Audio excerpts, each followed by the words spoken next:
প্রবাসে থাকেন, ভাবছেন দেশে না গিয়ে হজ করলে কি আপনার ফরজ হজ আদায় হবে? অনেকেই মনে করেন নিজের দেশ থেকে না গেলে হজ পূর্ণ হয় না, কিন্তু আসল সত্যটা কি? প্রশ্নটা খুবই গুরুত্বপূর্ণ। আপনি যদি কুয়েত, কাতার বা অন্য কোনো দেশে থাকেন, সেখান থেকেই যদি সৌদি আরবে গিয়ে হজ করেন, তাহলে কি আপনার ফরজ হজ আদায় হবে?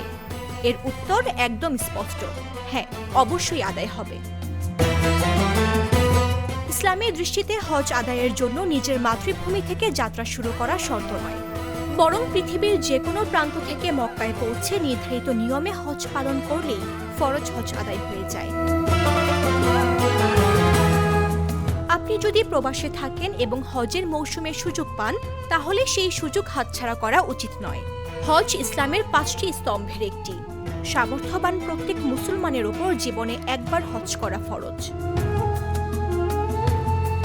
পবিত্র কোরআনে আল্লাহ তাআলা বলেন, যে সামর্থ্য রাখে তার উপর আল্লাহর জন্য বাইতুল্লাহর হজ করা ফরজ।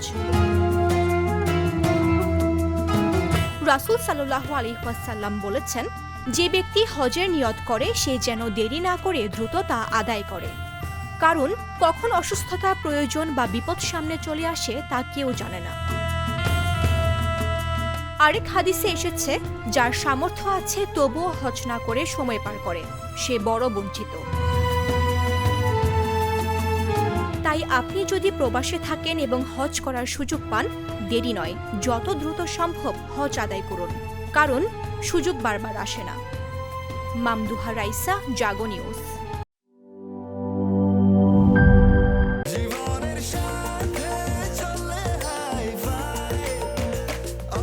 স্বাস্থ্যকর অল টাইম, সব সময় অল টাইম হেলদি লাইফ।